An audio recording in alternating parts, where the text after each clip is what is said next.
Sharmila Joshi is with us and Avinash Gorashkar is joining in as well. Good morning, both of you. Thanks very much. Sharmila, to you, I should not ask whether what the market will do, but why the market is trading, right? That is the right question to ask. Not just to you, actually, but to a lot of people. Yes, gone are those days long, long ago when we used to get that year-end break, which very few people remember now. Yeah. But yes, absolutely, that should be the question. Yeah, I mean, but I guess that's the question for exchanges, right? I mean, actually, it's interesting. I think India and Pakistan are the only two markets trading on the 1st of January. I mean, God knows why. But most of the rest of the world is shut, by the way. Anyway, 1 minute, 30 seconds to go for start. Any thoughts on what the market will do, Sharmila? Well, honestly, we were just chatting, and I think that you shouldn't really be looking at these markets because we are last of couple of days to expiry, last couple of days of the year, and a lot of people are out of the market. A lot of significant players are out of the market. Next January again, you're going to see, come 10 January, you're going to see a new earnings season. So I think it's best to really wait it out till then, and because that's really what will give you a true sense of how really market perceives this level that we've gotten to. I would really expect markets to correct from here, but as I'm saying, it's best to really wait for all FIs to come back, get a sense of what their mood is towards India going ahead, and wait for earnings to start, because I think that's really going to be the big theme for me going ahead is going to be really earnings more than anything else, because I think everything else should be discounted at this point in time. Yeah. But your gut tells you market should correct from here, right? Yes, I think that we should see a correction, and you should use that correction to start buying stocks which you like, but stocks where earnings are showing recovery and not like some expectation that that some regulation will come in their favor or something. Okay. Tomorrow is expiry, by the way, and as we were pointing out earlier, compared to short rollovers, it's completely reversed now. So long rollers will have to chase the market now. That's the situation. When compared to average rollovers of 43-45%, market rollover is now 50%. I mean, it's quite unusual, but I guess that's because people want to wrap up the business and then take a day off or two. 45 points on the Sensex, 10 points, 11 points on the Nifty right now. HDFC is up 0.6%. BHEL starts up about a quarter. Bank of Baroda is up 0.5%. NTPC is down about 0.1%. Ambuja is up barely nothing. Bharti is up 0.75%. ONGC is up 0.15%. Hindalco is up 0.5%. Not very much, at least nothing large to report yet. 6 points on the Nifty, 20 points on the Sensex. And I think the Nifty is now almost exactly at its 50-day simple moving average as well, which to some should be a bit of a hurdle. And we're up 5% over the last 15 days or so, 15th of December starting. Lever, Yes Bank, some up, some down, but all largely flat. Lupin, nothing decisively up or lower. BPCL, Ultratech, you got Maruti, IndusInd Bank, Asian Paints is starting up about 0.25%. United Spirits at the bottom of the screen is down 2.5%. So they've applied to BIFR to be declared as a SIC company, but it's mandatory. It's a bit of a technicality. If you lose more than 50% of the peak net worth, as it has over the last 4 years, you have to apply to the BIFR. You're going to file an application with the BIFR. Stocks down 2.5%, 2908, but will it stay down? We'll see. Jet Airways is up 0.65, 651. SpiceJet, Interglobe I think is about 1186. It's flattish, has done remarkably well. What else? I guess very little. HDFC Bank is up 0.25%, 1080. They've cut their base rate to 9.3%. So HDFC and SBI are at 9.3, ICICI at 9.35. SR Oil, I think the delisting price is out, and that's pretty much around the traded price. All cargo 1% higher, 214.3 is small news flow. Bharti is up nearly 1%, 338 or so. 11 points on the Nifty, Sensex up 50 points. Let's put the most active stocks across the board, through and through.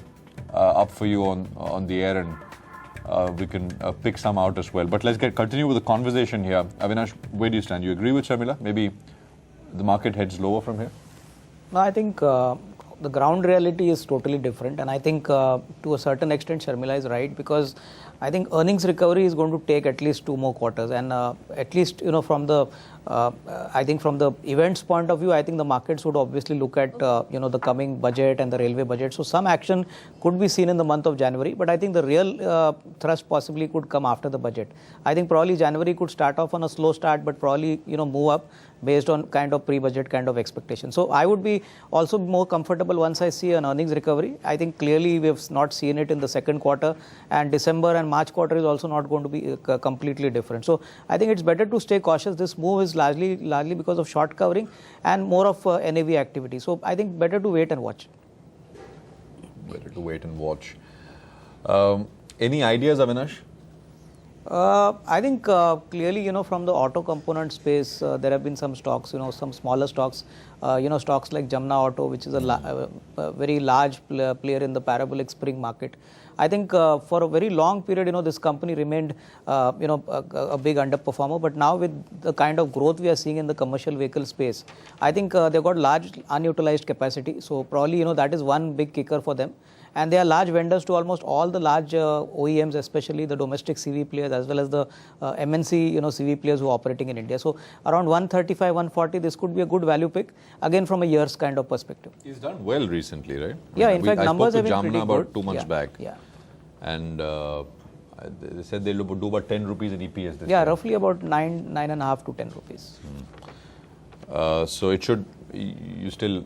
No, I think you clearly, like the- I think hopefully if the CV market grows by, say, at least 14-15%, which most of the OEM, manufacturers have hinted, I would not be surprised if, earnings recovery kicks in, because clearly operating leverage would kick in, because they don't have to add large capacity to their, asset, base as of now. At least for the next 12 to 15 months, they've got adequate capacity to, cater to FY17 kind of top line. Yeah. Anything else? Any other names? I think clearly, from the... we can put up, we can put up Jamna Auto. I mean, let's get out of the wall. Let's look at Jamna Auto, which Avinash is talking about. I think it's on the NSE as well? Yeah, it is.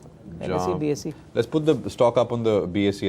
I think it's listed on the NSE as well. But anyway, let's look at it. 141 or so, and it's done very well over the last. I guess it's been doing well. Last 3 days, it's up 10%. But over a period of time, of course, there was a fair bit of selling. There was a large PE player which was getting out. There was continuous selling. That selling got over, and from that point, from about 120-ish or 115 or so, which was the low, it's come back to about 140 or so, 141 now. So that's Jamna Auto, which Avinash is talking about. Avinash, go on. What else? Again, from the fact that, Motherson Sumi, again from the auto component space, we had heard a lot of negative news flow arising after the Volkswagen issue.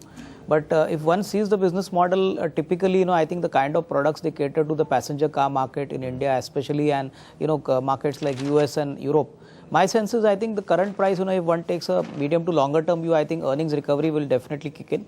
Has been, very investor friendly in terms of dividends and bonuses. So I would say that this could be a good portfolio pick at the current level. I think from a 12 to 15 month horizon, Motherson Sumi is another player which we feel is going to be showing good earnings recovery in the year FY17 as well as FY18. Confusion, or is it all clear now? What is the impact of Volkswagen?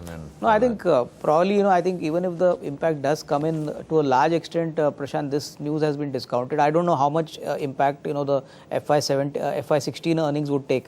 But clearly, I think, this is not going to be an event which is going to reoccur now again in FY17. And Volkswagen has mentioned that, for certain other models, the supply pipeline is going to continue as, earlier targeted. Wait till at least the third quarter results are out? I would not be presumed, because clearly I think this is one stock where I would say that already some heavy selling has happened. Probably some investors who want to take a cautious stand. When did this entire story on Volkswagen break?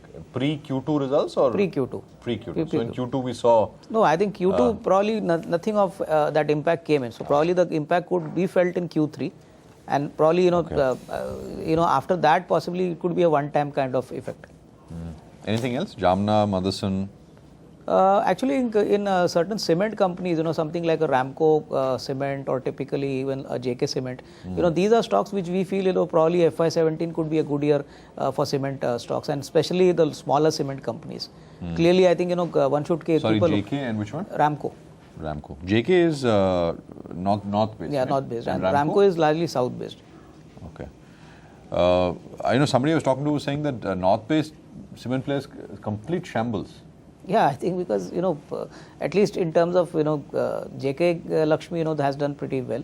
So at least the numbers are pretty good. Although, South, one good thing is that the prices have actually improved.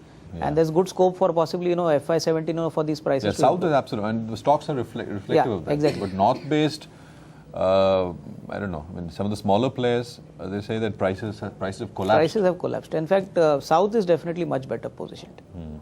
Yeah, anything apart from that? Any other sector, stocks? I think typically, the large cap, I would still like to bet on something like autos, more on the passenger car and on the commercial vehicle side. I think one could definitely look at something like an Ashok Leyland or a Tata Motors. I think Tata Motors also looks attractive, if one takes the longer term kind of potential. I think the Chinese factor also seems to have been discounted largely. And I think in terms of valuations, once the domestic market picks up, hopefully, JLR also kicks in. I too would not be surprised if Tata Motors could be a good outperformer.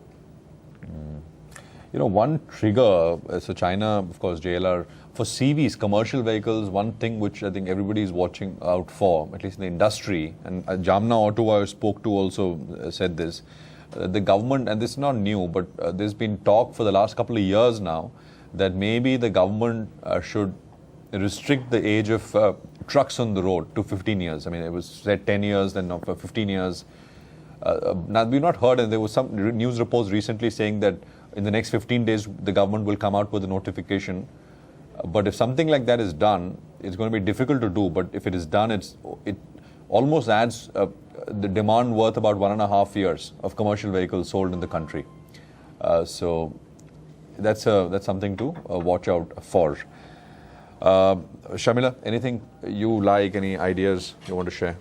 Yes, I would agree. I think that for me, even to just take off from what Avinash was saying, is that the whole commercial vehicle space does look interesting, because I think there are a couple of pockets in the market where numbers have been good, and I think this is definitely one of those, and we've seen it in stock performance. So having said that, probably don't be in a hurry to buy, but I definitely like an Ashok Leyland at this price, because we are seeing that that the stock is consolidating around these levels, and month-on-month numbers continue to be strong.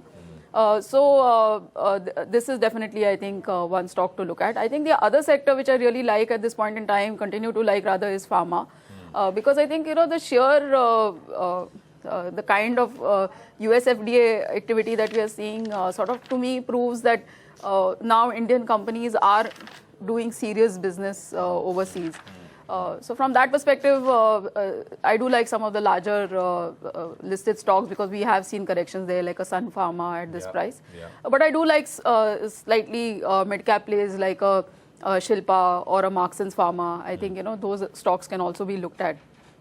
Then I think the other. What is Shilpa Medicare, right? Yeah. What does it do? Is it a? That's also sort of oncology specific kind of a pharma play. Okay. And largely export, so they sort of benefit from that. Okay. Their market sort of never really, you never really see their market kind of going down. Okay. Fortunately, unfortunately, but from But a they numbers do perspective, it's they good. do APIs or generics formulations. APIs. Okay. Shilpa Medicare and Marksans. Marksans. Okay. Marksans is also APS. Yeah. And I think the other interesting space for me is the microfinance companies. I think that a lot of regulation has changed in their favor. Now, unfortunately, we've seen too big a run-up in SKS Micro, because that has always been a stock that I've liked. Yeah. But I think as a space, that's beginning to... But any other names there? I like a Mannapuram to a lesser extent, but... so not just microfinance, I think even some of the housing finance companies, sort of look good, because their cost of finance has come down over a period of time. So I think even an LIC housing finance is a stock that I like. But these have all done very well already, right? In Yes, but I think 2015 LIC housing finance to a lesser extent. Mannapuram also hasn't actually really moved much. yeah. So possibly, take a greater bet on those than an SKS, because SKS has gone down and sort of recovered back to old levels. So. Any thoughts on something like a Adani Port, which has come off 30-35% from just a quarter back? Yeah.